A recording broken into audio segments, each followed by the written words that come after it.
warahmatullahi wabarakatuh dan salam sejahtera. Apa khabar semua? Saya harap saudara-saudari dalam keadaan sihat walafiat. Pertamanya saya ingin mengucapkan selamat Hari Pekerja kepada semua warga pekerja di Malaysia. Pada tahun ini, ketibaan Hari Pekerja tidak disambut seperti biasa. Tiada perhimpunan besar diadakan dalam situasi semasa penularan wabak COVID-19 ini. Dan selain itu, kebetulan pula Hari Pekerja tahun ini jatuh pada bulan Ramadan. Dengan tren kes dunia sedia ada, wabak COVID-19 dijangka akan berterusan untuk tempoh masa yang agak lama. Ia tidak akan berakhir dalam jangka waktu yang terdekat. Walaupun tiada sambutan Hari Pekerja 2020, peringkat kebangsaan pada tahun ini, sumbangan dan pengorbanan para pekerja sektor awam dan swasta selama ini amat dihargai oleh pihak kerajaan. Bermula 18 Mac yang lalu, kerajaan telah mengisytiharkan Perintah Kawalan Pergerakan atau PKP. Ini pertama kali dalam sejarah kerajaan menguatkuasakan perintah seumpama ini. Dalam tempoh ini, bekerja dari rumah dan duduk di rumah merupakan pengorbanan besar para pekerja dalam membantu kerajaan menangani penularan COVID-19.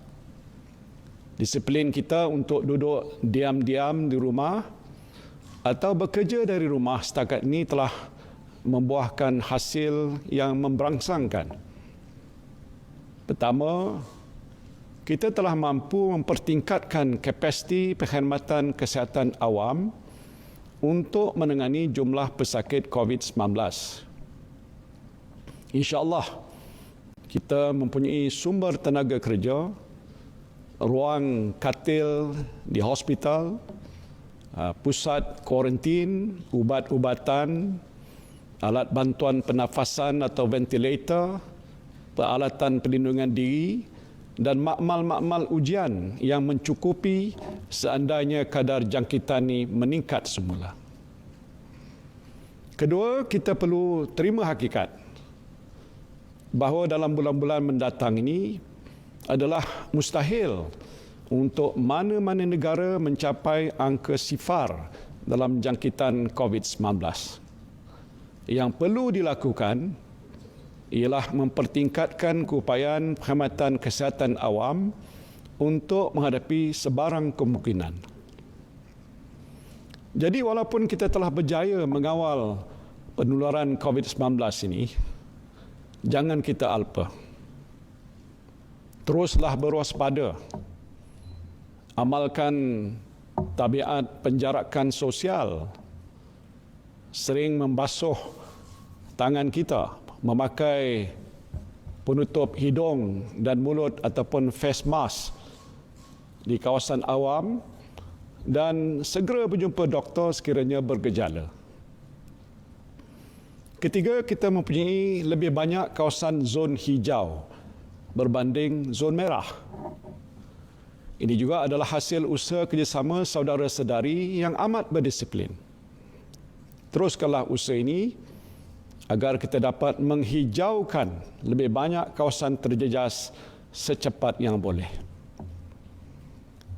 Menurut Kementerian Kesihatan, negara kita juga telah memenuhi 6 kriteria yang ditetapkan oleh Pertubuhan Kesihatan Sedunia atau WHO.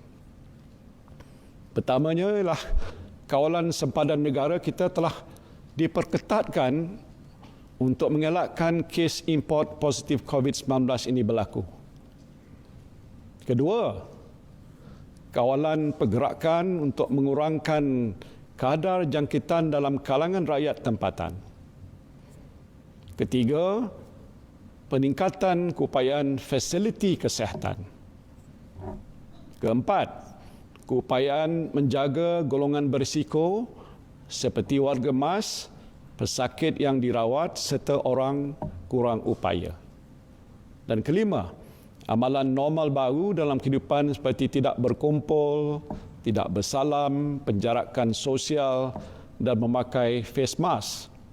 Dan keenam, pemerkasaan komuniti untuk menjaga kawasan yang tidak dijangkiti seperti zon hijau serta mengamalkan aktiviti normal baru. Alhamdulillah, pengorbanan kita sepanjang pelaksanaan PKP tidak sia-sia. Jumlah kes baru telah menurun dengan ketara. Jumlah pesakit yang sembuh juga telah meningkat. Penggunaan ruang-ruang katil di hospital yang dihaskan untuk pesakit COVID-19 tidak melebihi 30%. Saudara dan saudari yang saya kasihi sekalian, sejak dari awal, kerajaan mempunyai perancangan yang jelas dalam memerangi wabak COVID-19 dan menghadapi krisis ekonomi. Kerajaan menggunakan strategi yang merangkumi 6 pendekatan. Pertama ialah ketegasan ataupun resolve dalam tindakan mengawal penularan wabak COVID-19 dengan melaksanakan PKP. Keduanya, membina ketahanan ataupun resilient melalui pakej ransangan ekonomi prihatin untuk meningkatkan kemampuan rakyat dan ekonomi. Ketiga, menjana semula atau restart ekonomi secara teratur dan terkawal. Keempat, melaksanakan strategi pemulihan atau recovery ekonomi dalam menghadapi norma baru. Kelima, memperkasa atau revitalize ekonomi secara menyeluruh demi kelangsungan masa hadapan.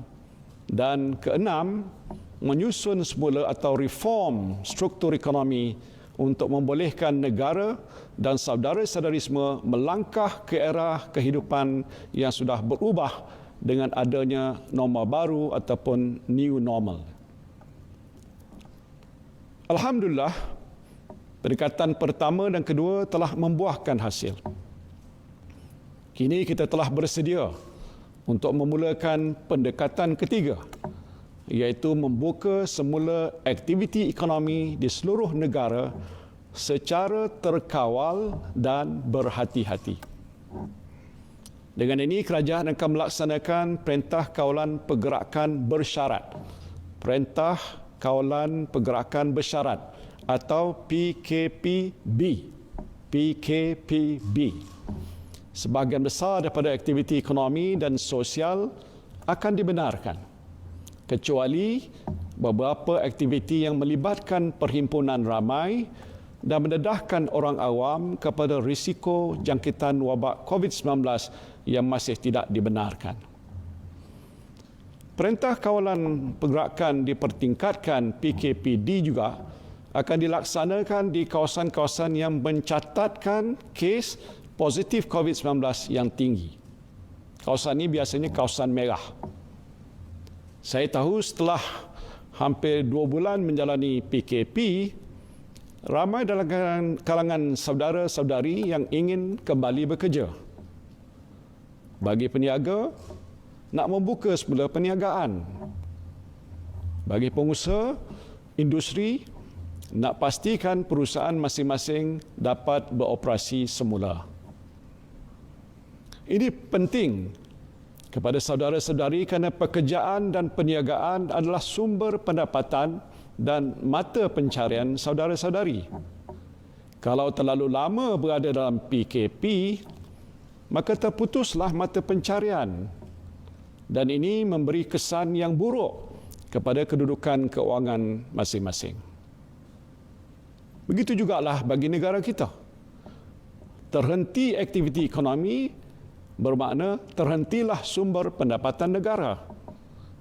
Cukai tak boleh dikutip. Industri tak boleh berkembang. Pertumbuhan ekonomi kita terencat. Dan yang paling ingin kita elakkan ialah lebih banyak perniagaan terpaksa ditutup dan ramai pekerja akan kehilangan pekerjaan. Saya hendak sebutkan di sini bahawa negara kita rugi sekitar 2.4 bilion setiap hari sepanjang tempoh PKP. Jumlah kerugian setakat ini dianggarkan sekitar 63 bilion ringgit. Dan jika PKP berterusan untuk tempoh sebulan lagi, negara kita akan kerugian 35 bilion ringgit lagi, menjadikan jumlah keseluruhan kerugian kita 98 bilion ringgit, hampir 100 bilion ringgit. Pada masa yang sama, ramai juga yang agak bimbang jika PKP ini ditamatkan. Apakah jadi pada usaha kita untuk menangani COVID-19? Virus ini masih ada di luar sana. Walaupun jumlah kes-kes baru COVID-19 semakin berkurangan, risiko peningkatan kadar jangkitan masih tetap ada. Ramai yang akan keluar bekerja dan bergerak ke sana, ke sini, ke sana, ke sini. Dan dengan itu, adakah ini bermakna wabak COVID-19 ini akan menular semula? Jadi saya sedar, saudara-saudari bimbang. Saya pun juga bimbang. Dan memang telah pun berlaku di beberapa buah negara lain. Apabila lockdown ini dihentikan, jumlah kes-kes positif COVID-19 meningkat semula dengan mendadak. Dan ini mesti kita elakkan. Jadi saya telah berbincang secara panjang lebar mengenai perkara ini dalam mesyuarat Majlis Tindakan Ekonomi, sidang Majlis Keselamatan Negara dan mesyuarat Jemaah Menteri. Kita mesti cari jalan untuk mengimbangi keperluan untuk memulihkan ekonomi negara dan kepentingan membendung wabak COVID-19.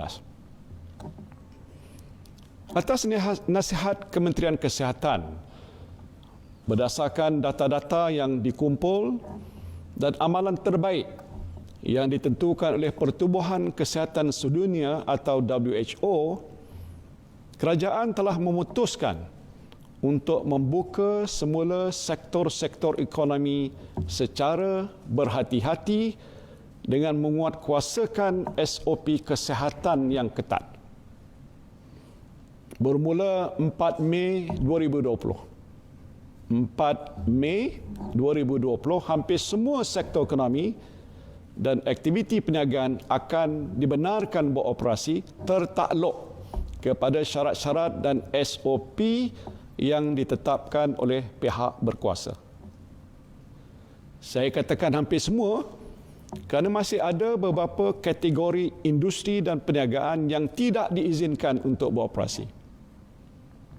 Dan ini adalah perniagaan atau aktiviti yang melibatkan perhimpunan ramai dan sentuhan badan di mana penjarakan sosial sukar dikawal.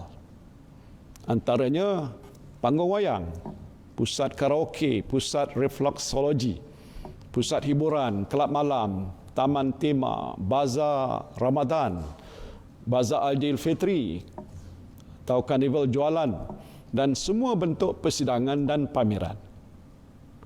Selain perniagaan, aktiviti-aktiviti sukan yang melibatkan perhimpunan ramai, ada sentuhan badan ataupun body contact dan lain-lain risiko jangkitan juga tidak dibenarkan. Nah, ini apa dia? Termasuk sukan bola sepak, rugby, renang di tempat awam dan semua acara sukan indoor dan stadium. Aktiviti sukan outdoor yang tidak melibatkan sentuhan badan dan perhimpunan ramai dibenarkan. Jadi mulai 4 hari bulan, saudara-saudari boleh bermain badminton atau tenis di luar tanpa penonton, jogging, kayuhan basikal, golf, dan larian dalam kumpulan kecil yang tidak melebihi mungkin 10 orang dibenarkan dengan syarat anda mengamalkan penjarakan sosial dan elakkan sentuhan badan. Majlis-majlis sosial kemasyarakatan dan kebudayaan yang melibatkan perhimpunan ramai seperti kenduri kendara rumah terbuka, majlis berbuka puasa beramai-ramai, konsert, persembahan kebudayaan, perhimpunan bulanan jabatan kerajaan dan swasta, serta semua bentuk majlis peresmian dan perhimpunan adalah tidak dibenarkan. Aktiviti keagamaan seperti perarakan keagamaan, solat Jumaat dan semua aktiviti berjemaah atau berhimpunan di masjid, surau dan rumah-rumah ibadat juga tidak dibenarkan. Perjalanan rentas sempadan negeri juga tidak dibenarkan kecuali untuk tujuan hadir bekerja dan pulang semula ke rumah sendiri setelah terkandas di kampung ataupun di tempat-tempat yang lain. Perjalanan rentas negeri untuk balik ke kampung semasa cuti perayaan Aidilfitri, tidak dibenarkan. Jadi buat masa ini, semua sekolah, kolej dan institusi pengajian tinggi masih belum boleh dibuka. Senarai lengkap perniagaan atau aktiviti yang tidak dibenarkan boleh dirujuk di laman web Majlis Keselamatan Negara. Senarai ini akan disemak daripada masa ke semasa bergantung kepada perkembangan kes-kes jangkitan COVID-19. Selain daripada senarai yang tidak dibenarkan, semua sektor perniagaan dan industri, sektor awam dan sektor sosial adalah dibenarkan untuk beroperasi tertakluk kepada syarat-syarat dan peraturan semasa serta SOP yang ditetapkan oleh pihak berkuasa. SOP ini termasuklah penjarakan sosial, kerap mencuci tangan, memakai topeng muka, melaporkan segera pada Jabatan Kesihatan jika terdapat maklumat mengenai jangkitan COVID-19, keutamaan melindungi kumpulan berisiko seperti kanak-kanak, bayi, warga emas dan OKU. Individu tidak sihat dan bergejala dikehendaki segera menjalani pemeriksaan kesihatan. Bilangan penumpang dalam kenderaan awam perlu mengambil kira penjarakan sosial dan menggalakkan transaksi secara online. Saya ingin memberikan beberapa contoh mudah bagaimana SOP ini hendak dilaksanakan. Misalnya mulai 4 hari bulan Mei ini, iaitu hari Isnin minggu depan, Pak Saleh yang saya sebutkan dalam ucapan saya yang terdahulu, boleh buka semula restoran yang ditutup. Jadi dalam sehari dua ini, Pak Saleh boleh pergilah ke restoran untuk bersihkan restoran, bersihkan pinggan, sudu, periuk dan lain-lain alat memasak, susun meja dan kerusi dan beli stok barang-barang mentah. Pastikan meja disusun dengan jarak sekurang-kurangnya 2 meter antara satu meja dengan meja yang lain. Ini penting supaya di tengah-tengahnya ada ruang yang agak luas untuk pelanggan dan pekerja lalu dan ada jarak yang selamat antara pelanggan yang makan di situ. Untuk pastikan penjarakan sosial ketika pelanggan makan, Pak Saleh boleh letak notis di setiap meja hanya 1 orang. 2 orang ataupun 3 orang dibenarkan makan bergantung pada saiz meja. Kalau meja kecil mungkin 1 orang ataupun 2 orang saja dibenarkan, biasanya 4 orang. Kalau meja besar mungkin 3 orang atau 4 orang, biasanya 8 orang. Ini Pak Saleh kena tentukan. Keduanya, buatkan garisan di lantai depan kaunter bayaran. Ukur garisan sekurang-kurangnya 1 meter antara satu sama lain. Inilah untuk memastikan pelanggan beratur dengan jarak sekurang-kurangnya 1 meter di depan ataupun di belakang pelanggan yang lain ketika mereka hendak membuat bayaran. Ketiganya, sebagaimana biasa, sediakanlah hand sanitizer di kaunter bayaran. Pelanggan yang dah bayar boleh gunakan hand sanitizer ini untuk bersihkan tangan. Sediakan jugalah sabun ataupun hand wash yang mencukupi di tempat basuh tangan. Ketiganya, beli penyembur pembersih meja yang mencukupi. Setiap kali selepas pelanggan makan, beritahu pekerja supaya bersihkan meja cepat-cepat sebelum pelanggan lain duduk di situ. Keempatnya, beli face mask. Face mask macam ini. Beri kepada pekerja dan pastikan mereka pakai topeng muka ni atau face mask ni setiap masa. Pak Saleh pun kena pakailah face mask tu. Kelima, pada hari pertama restoran dibuka, seboleh-bolehnya periksa suhu badan pelanggan sebelum dia dibenarkan masuk ke restoran. Boleh guna alat pengimbas suhu yang sesuai untuk periksa suhu badan pelanggan. Keenam, catat nama dan nombor telefon pelanggan. Nama dan nombor telefon pelanggan serta tarikh dan masa mereka datang ke restoran Pak Saleh tadi. Ini penting kerana jika ada kes positif COVID-19 yang melibatkan salah seorang pelanggan, maka pelanggan-pelanggan lain yang datang pada itu boleh segera dikesan. Jadi sebenarnya banyak kerja yang Pak Saleh kena buat sebelum boleh buka semula restoran. Semua ini penting ialah untuk pastikan supaya tiada pelanggan Pak Saleh yang terkena jangkitan COVID-19. Pemilik restoran, food truck dan gerai makan yang lain pun mesti buat perkara yang sama. Kalau semua dah buat begini, pelanggan-pelanggan boleh datang makan di restoran atau beli makanan dengan rasa selamat. Jika masih was-was, bungkus sajalah. Tak perlu makan di restoran dan ini mungkin boleh adalah lebih baik. Satu lagi contoh ialah stesen minyak. Ini penting kerana bagi pekerja yang nak balik semula bekerja, mereka dah tentu nak isi minyak kereta ataupun motor masing-masing. Jumlah pelanggan pasti akan bertambah. Jadi belilah lebih banyak hand sanitizer untuk digunakan oleh pelanggan. Syarikat-syarikat pengangkutan awam juga mesti bersedia. Sudah tentu jumlah pengguna akan meningkat. Dalam keadaan kita nak mengawal penularan COVID-19 ini, kita mesti elakkan kesesakan di stesen-stesen bas, LRT, MRT dan sebagainya. Mesti ada tindakan diambil oleh pengendali syarikat pengangkutan awam untuk kawal pergerakan orang ramai. Untuk membantu mengelakkan kesesakan di stesen-stesen pengangkutan awam dan di dalam kenderaan awam, saya mencadangkan supaya semua majikan melaksanakan waktu bekerja yang anjal. Tak semua pekerja mesti masuk bekerja pada waktu yang sama. Jadi sedikit sebanyak kita boleh elakkan semua orang daripada bekerja-kerja untuk masuk pejabat pada waktu yang sama. Saya juga nak menasihatkan semua pengguna pengangkutan awam supaya memakai penutup hidung dan mulut.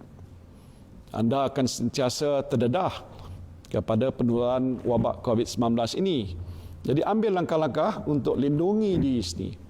Pakai penutup hidung dan mulut dan simpan juga satu ataupun dua lagi dalam beg. Sentiasa membawa hand sanitizer untuk digunakan jika perlu. Di tempat kerja, majikan mesti periksa suhu badan pekerja setiap hari. Kalau suhu badan itu tinggi, nasihatkan pekerja supaya balik atau pergi ke klinik dengan segera. Selain itu, anda sebagai pekerja pastikan meja, kerusi dan peralatan yang digunakan di pejabat sentiasa bersih. Elakkan sentuhan ataupun body contact dengan rakan sekerja yang lain. Ini adalah antara langkah-langkah yang mesti dibuat untuk lindungi diri anda daripada jangkitan COVID-19 ni. Mustahillah saudara-saudari boleh berkurung dalam rumah untuk selama-lamanya. Saudara-saudari perlu juga keluar untuk bekerja, berniaga, membeli barang-barang keperluan harian.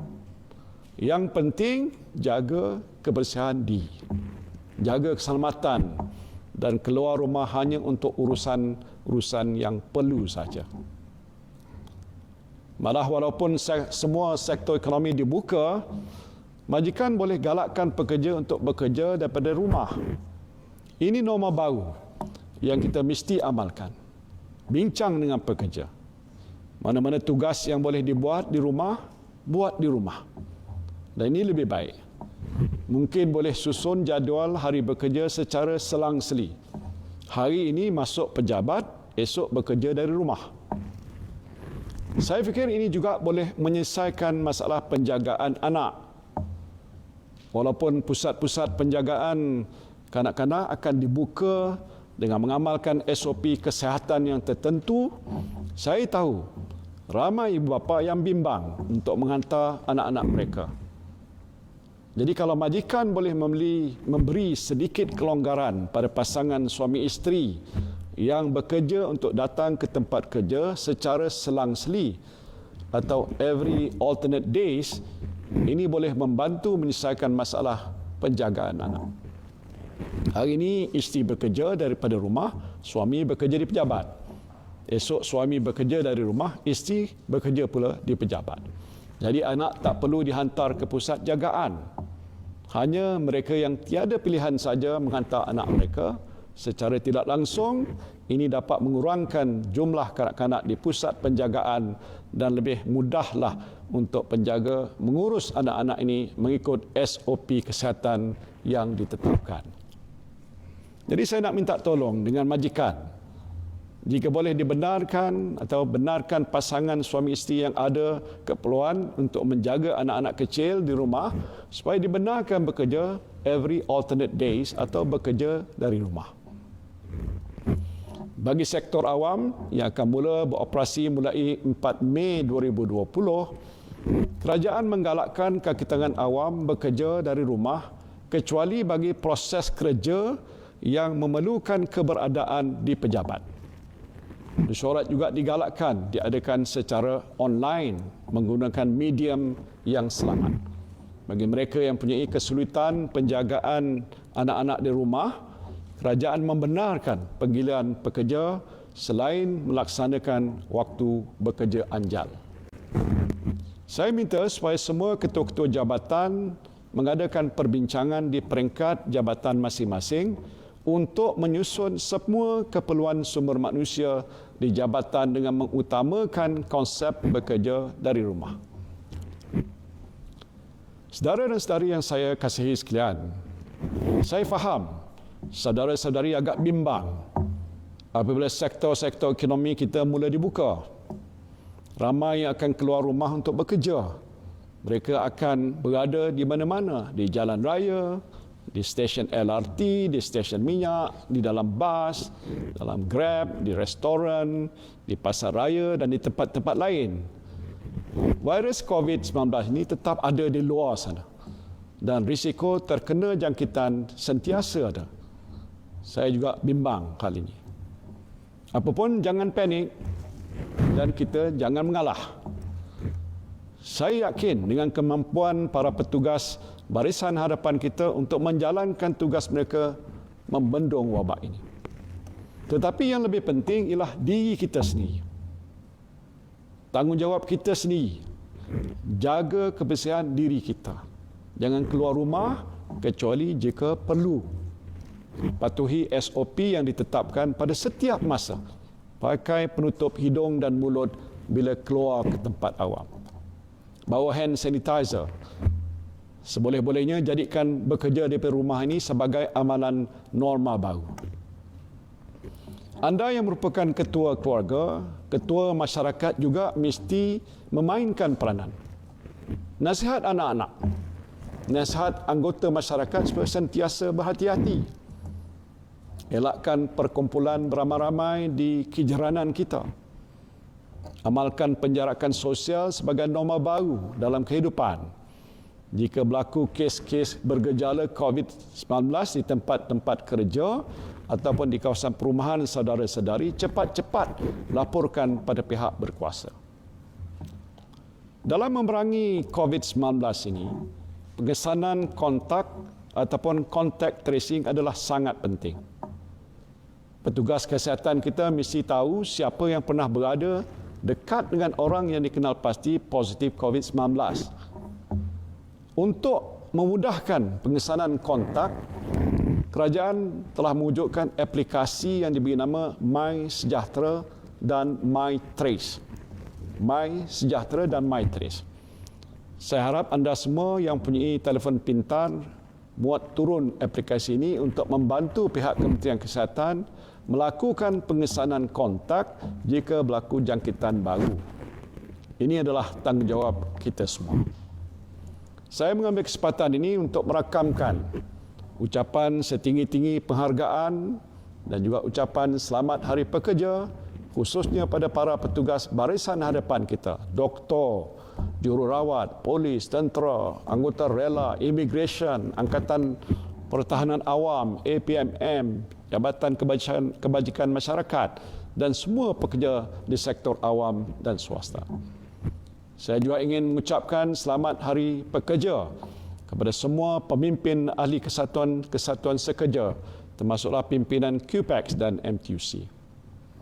Sempena sambutan Hari Pekerja pada hari ini, saya ingin mengingatkan para pekerja dan majikan agar sentiasa mematuhi Akta Kerja 1955, Akta Perusahaan 1966 dan Akta-Akta Perburuhan di bawah Kementerian Sumber Manusia yang sedang pun berkuat kuasa. Kementerian Sumber Manusia telah mengeluarkan panduan pelaksanaan bayaran gaji penuh, bayaran gaji cuti sakit dan hospitalisasi bagi pekerja yang dikuarantin, alternatif tindakan cuti tanpa gaji dan pengurangan gaji dengan persetujuan bersama di antara majikan dan pekerja dalam tempoh PKP. Panduan ini boleh dirujuk pada Jabatan Tenaga Kerja Kementerian Sumber Manusia. Semua majikan dikehendaki mematuhi garis panduan mengenai pengendalian isu berhubung penularan COVID-19 di tempat kerja, khususnya yang membabitkan perintah kuarantin, cuti sakit dan pemberhentian pekerja. Majikan juga boleh mengambil langkah sewajarnya untuk mengelakkan pemberhentian pekerja disebabkan COVID-19 seperti disyorkan dalam tata cara keharmonian perusahaan ataupun Code of Conduct, iaitu mengahadkan kerja lebih masa dan mengurangkan hari bekerja dalam seminggu ataupun mengurangkan bilangan kerja seminggu. Besarlah harapan saya agar semua warga pekerja dan majikan dapat terus mendokong dan menjiwai cara kerja baru ataupun norma baru pekerjaan dalam keadaan kita sedang menangani wabak COVID-19. InsyaAllah kita pasti menang. Akhir kata, saya ucapkan selamat Hari Pekerja 2020 kepada semua warga pekerja di Malaysia. Wabillahi taufiq wal hidayah. Wassalamualaikum warahmatullahi wabarakatuh.